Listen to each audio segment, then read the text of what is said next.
The storm within. There are storms out there that can sweep everything away. Yet, there are also those who can stand calmly in the rain without fear.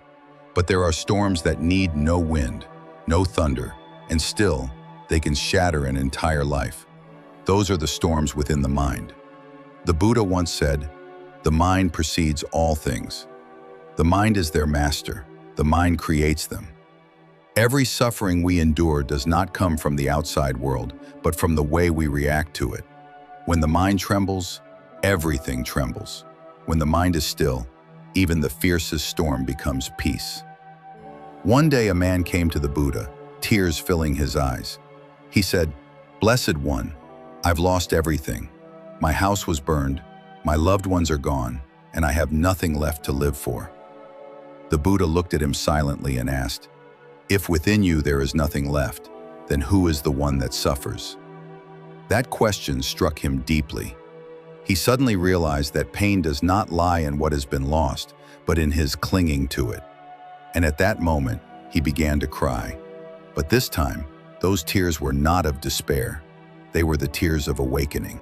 In life, each of us has faced our own storms. Storms of disappointment, of separation, of illness, or of words we never had the chance to say to those we love.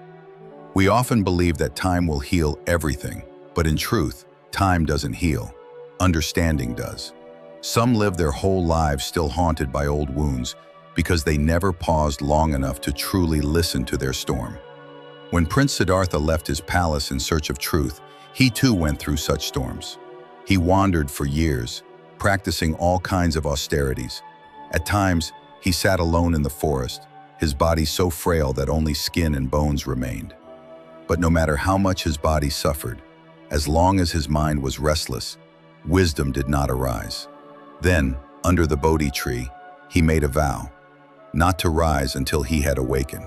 And in that stillness, the final storm came. Mara appeared with illusions, fear, doubt, desire. All the forces of darkness rose against him. But instead of driving them away, he simply sat still and watched them. He faced them without running, without hate, until finally, the storm calmed. His mind became clear like a lake after rain, and in that moment of stillness, he attained enlightenment. This story is not about miracles. It is a reminder that peace is not found by escaping suffering, but by understanding it.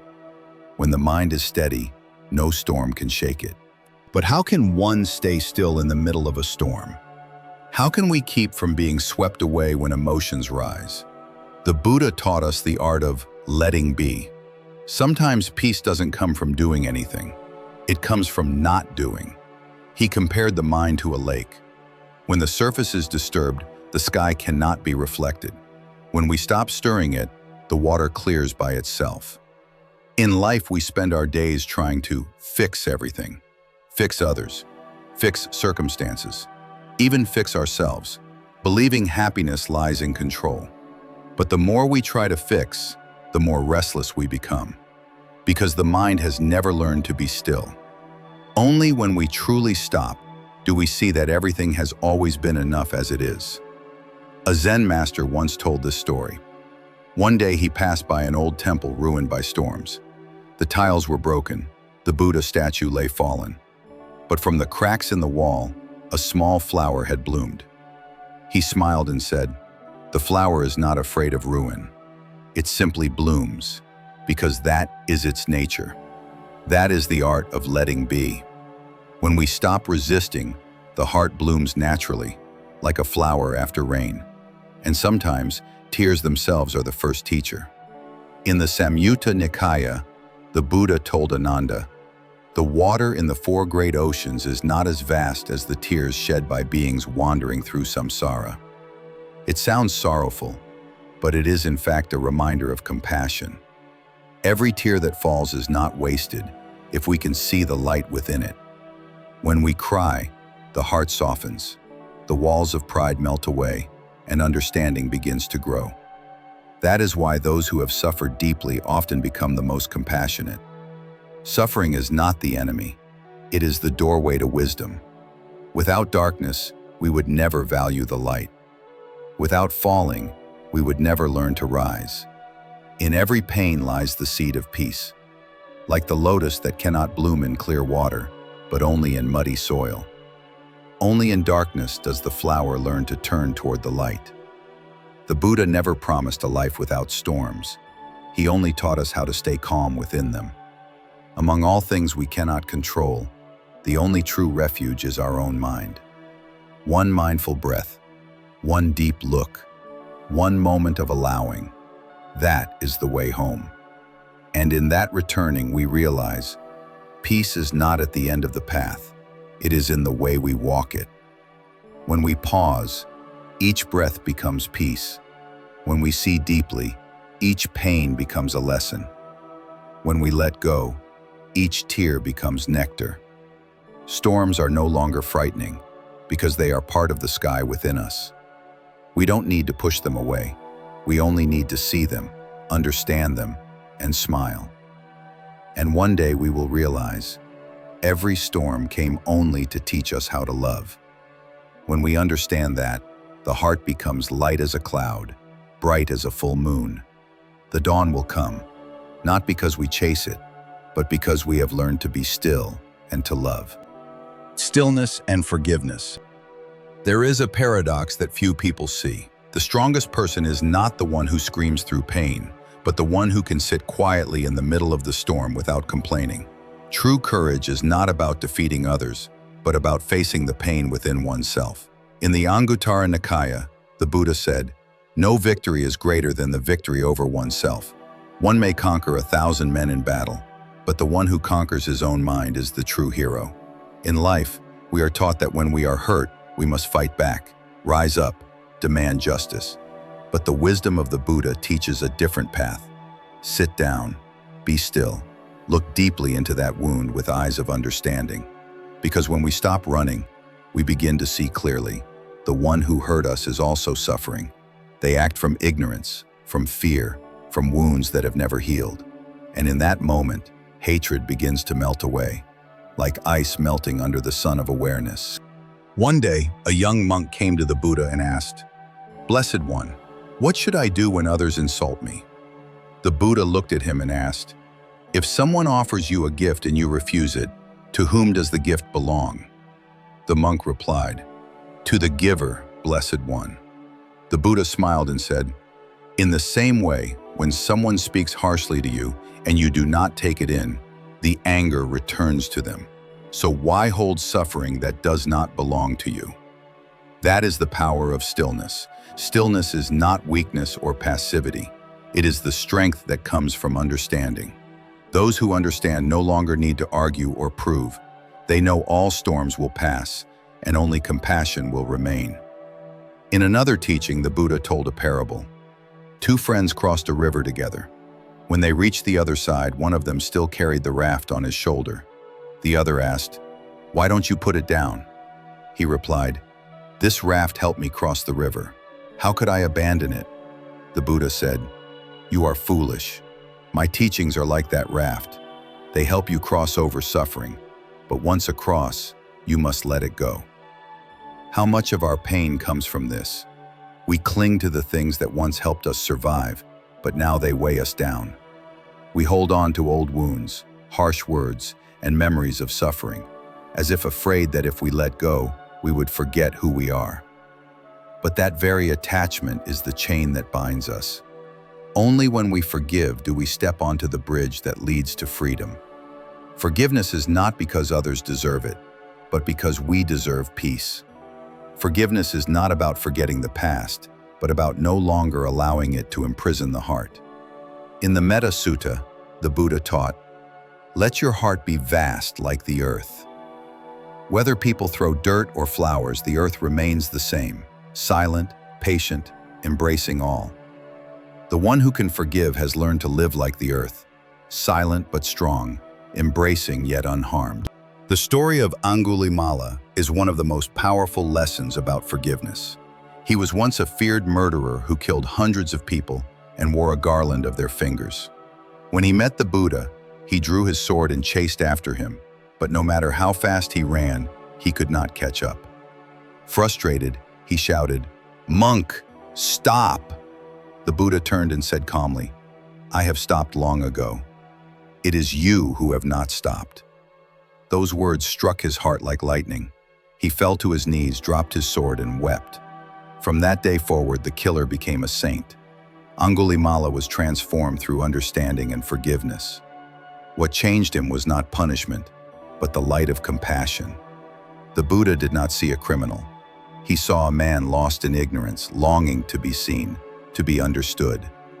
When compassion shines on the mind, darkness disappears. And when we look at someone with loving eyes, they begin to change, even without words. In daily life, forgiveness is not just for others, it is also for ourselves. How often have we blamed ourselves for being weak, for failing, for not being good enough? But forgiving yourself is also a part of practice. The Buddha never asked us to be perfect. He only asked us to recognize our mistakes, to learn, and to let go. When we see that every error is a lesson, every wound becomes a chance to grow. Once, a man asked the Buddha, "Master, how can I find peace?" The Buddha replied, "Let go." The man asked, "Let go of what?" The Buddha answered, "Let go of anything that keeps you from peace." The man said, "But I've already let go of everything, and I still feel heavy." The Buddha smiled and said, "Then let go of the one who wants to let go." Such is the depth of his wisdom. Sometimes we even cling to the idea of letting go. We want to let go so badly that it becomes another form of attachment. Only when we let go completely, with no goal, no gain, does peace naturally arise. And so, the courage of stillness is not about avoiding pain, but about sitting with it until we understand the lesson it brings. Forgiveness is not an act, it is a state of being. A heart that understands that everyone has suffered, everyone has made mistakes, and only love can heal all wounds. When the heart is truly still, we no longer seek to win or lose, to prove right or wrong. We only wish to be at peace with all beings.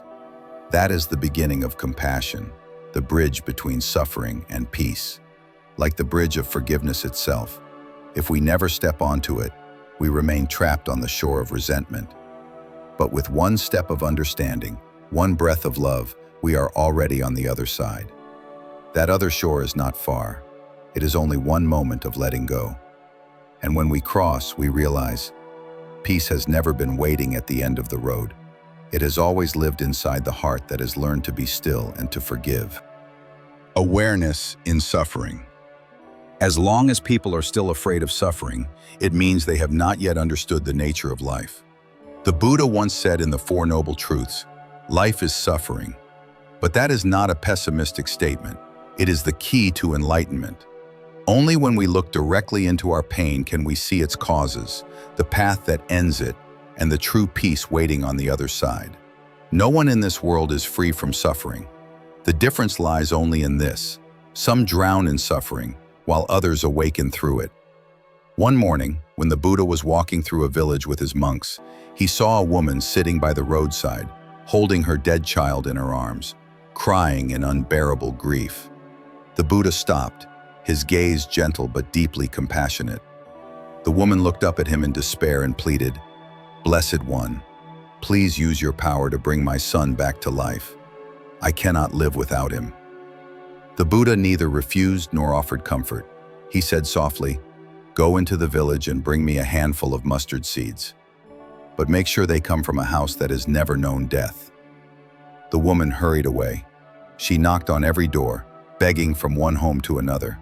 But every family had lost someone: a parent, a child, a husband, a wife. By sunset, she returned to the Buddha. Her eyes were wet, but her heart had become clear. She knelt down and said, "Blessed One, I understand now. No one escapes impermanence. I no longer ask you to save my child.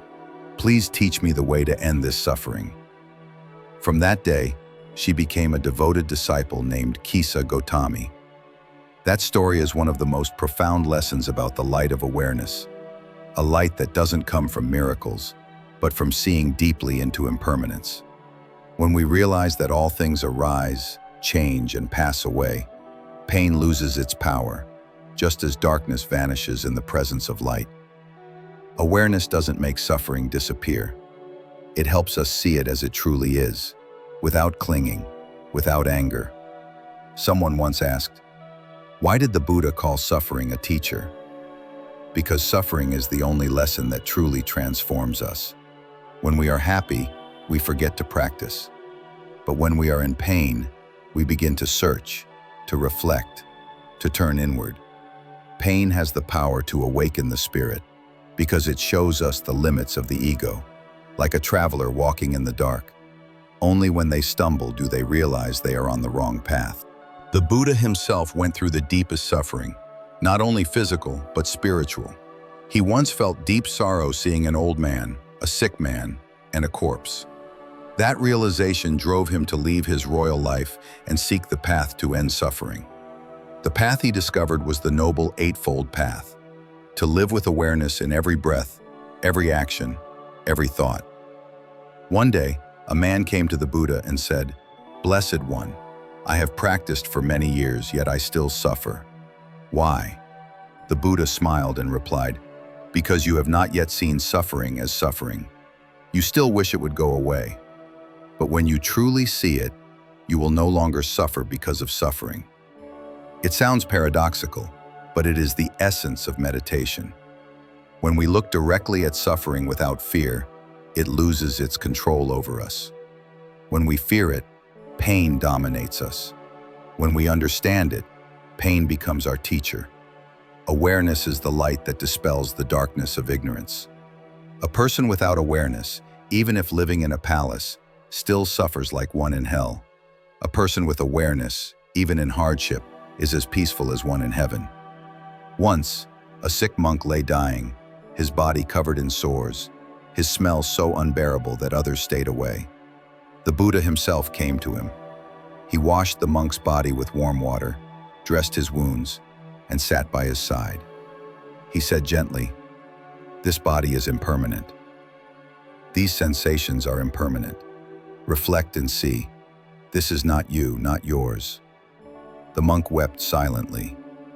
In that moment, he no longer saw his body as a burden, but as a teaching.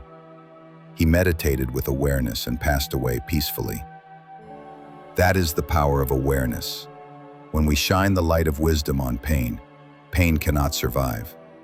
Just as darkness cannot exist before a lamp, ignorance cannot remain before mindfulness. And within each of us, that same light is already here. We don't have to look for it anywhere else. When we pause, breathe mindfully, and observe our thoughts, we begin to notice a tiny, still space between two breaths. And within that space, suffering loses its power and peace appears. The Buddha called this the moment of nirvana in the present. You don't have to die to enter nirvana. When the mind becomes still, nirvana is already here. One day, Venerable Sariputta asked the Buddha, "Blessed One, can ordinary people also experience nirvana?" The Buddha replied, "Yes. Whenever the mind no longer clings, no longer chases the past or the future, in that very moment, one touches nirvana." That is the path of awareness, to live fully in the present moment. When the mind rests here, no longer scattered or distracted, everything becomes clear. We see joy and sorrow arise and fade like clouds drifting across the sky. The sky itself, our mind, has never been stained by the clouds. Suffering is the teacher. Awareness is the lamp. And understanding is the path out of ignorance. No one can walk this path for us, but we can all shine the light for one another. The Buddha's light still shines, not in statues or scriptures, but in every person who listens deeply to themselves. To recognize pain and turn it into compassion, to live more gently, to find peace in stillness. That is true practice. Because in the end, happiness is not the absence of suffering. It is understanding suffering and rising above it. When we understand suffering, we stop blaming life. When we understand impermanence, we stop clinging. When we understand karma, we stop blaming others. And when we understand ourselves, we learn to rest peacefully within silence. even amidst the world's noise. The Buddha once said, "Just as one who lights a lamp in the dark dispels the shadows, so does awareness drive away ignorance." And in the darkest night of pain, if we light that lamp within our hearts, we will see the path he called the middle way. We don't run away from suffering, and we don't drown in it. We see it, understand it, and smile. Dawn after suffering. When the storm has passed, people often walk outside, look up at the sky, see the clouds part, sunlight streaming through the leaves, and in that moment they realize a simple truth. No dawn ever comes without first passing through the night. Just as in the human heart, no peace can bloom without first touching pain. After every loss, if we pause and listen deeply, we will sense a quiet power growing, the strength of softness. The Buddha once said, "The wise are like water. When meeting stone, water does not resist but flows around it. When meeting fire, it cools it. When meeting obstacles, it moves patiently and passes through." The power of water lies not in force, but in its ability to adapt with softness. So too, a wise person does not fight against life, but flows in harmony with the law of interdependence. One day, the monk Puna came to the Buddha and said, "Blessed One, I wish to go and teach in the land of Sunaparanta. But the people there are fierce. They may insult me, beat me, or even kill me." The Buddha asked, "What will you do if they insult you?" Puna replied, "I will think. They only insult me, but do not strike me. How kind they still are." The Buddha asked again, "And if they beat you?" Puna smiled. "Then I will think. They beat me, but did not kill me. They still have goodness in them." The Buddha continued, "And if they kill you?" Puna bowed and said, "Then I will think. They help me end this body of suffering sooner, so that I may be reborn in a better place." The Buddha praised him. "Well done, Puna. Your mind is soft and steady as the earth. Nothing can harm you anymore. That is the strength of softness, not surrender, but fearlessness. A soft heart cannot be shaken, because it sees that all storms are only ripples on the surface. Waves may rise and fall, but the water remains water. When the mind is soft as water, it cannot be broken." One who has suffered deeply, yet still smiles, has discovered the secret of true happiness. In the Dhammapada, the Buddha said, "As the lotus grows from the mud yet remains unstained, as the moon reflects on the water yet is untouched by it, the lotus does not fear the mud, for it is the mud that nourishes its bloom. The awakened one does not fear suffering, for suffering is the soil that nurtures wisdom." One day, a young novice complained to the Buddha, "Blessed One, why is my mind still restless? I try to force myself to meditate, but the more I try, the more agitated I become." The Buddha smiled gently. "If you tighten a lute string too much, it breaks. If it's too loose, it makes no sound. Practice must be in balance, not forced." From that day, the novice understood the lesson of the middle way, the path of balance, the softness between two extremes. Softness is also the power of compassion. When the heart is soft, there is no judgment, no struggle to win or lose. We see others through the eyes of understanding, recognizing that everyone carries their own pain. Forgiveness then comes naturally, like wind passing through leaves, like a river flowing downstream. The Buddha said, "Compassion is the greatest strength. One who has compassion needs no power, for they already possess everything." And within that compassion, we find the dawn after sorrow. The dawn is not merely a moment in the sky, but a light awakening within the heart when we stop blaming, stop fearing, and stop clinging. After a long night of pain, the heart is like the earth after rain, moist, soft, ready for new seeds of goodness to sprout. Scriptures tell that after the Buddha attained enlightenment, he did not immediately teach. He sat silently under the Bodhi tree for 7 days, contemplating the deep peace of liberation. As dawn broke, sunlight touched his face, reflected in eyes bright as the autumn moon. A Brahmin passed by and asked, "Who are you, a god or a man?" The Buddha replied, "I am neither God nor man. I am one who has awakened. That answer echoed through the centuries, reminding us that the dawn of awakening is not somewhere else. It is the moment we awaken within ignorance. Today, each of us can find that dawn. We may still have worries, we may still carry wounds, but when we stop, take a mindful breath, and smile, even just for a second, that is already the first light of morning in the heart. The dawn does not have to be bright or grand. Sometimes it is simply the gentle warmth of gratitude. And we come to know this truth. The one who has walked through darkness and can still love is the true light of this world. The world does not need more perfection. It needs more people who can listen, who can love, who can live kindly amidst the storms. The Buddha taught, hatred never ends through hatred. Only through love does hatred cease. This is an eternal law. When we choose gentleness instead of hardness, we are choosing light over darkness. When we choose forgiveness instead of resentment, we are building a bridge of dawn between the shores of pain and peace. So if today you are suffering, don't be afraid. Just breathe. Sit quietly. Let your tears fall if they must. Soon you will see, in every tear there is light. Each drop is a ray of understanding.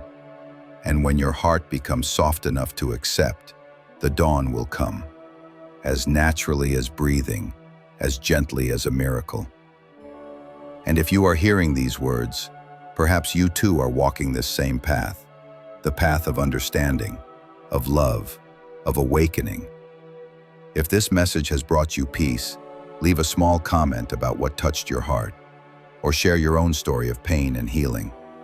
Click subscribe to Buddha's loving words to plant more seeds of awareness together, so that each day may bring peace, and each pain may become a dawn within the soul.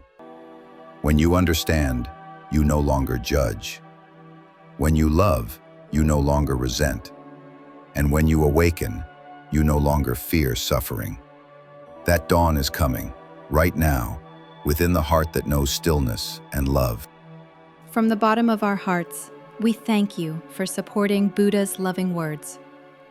May the teachings of the Buddha continue to touch every heart, bringing peace and happiness.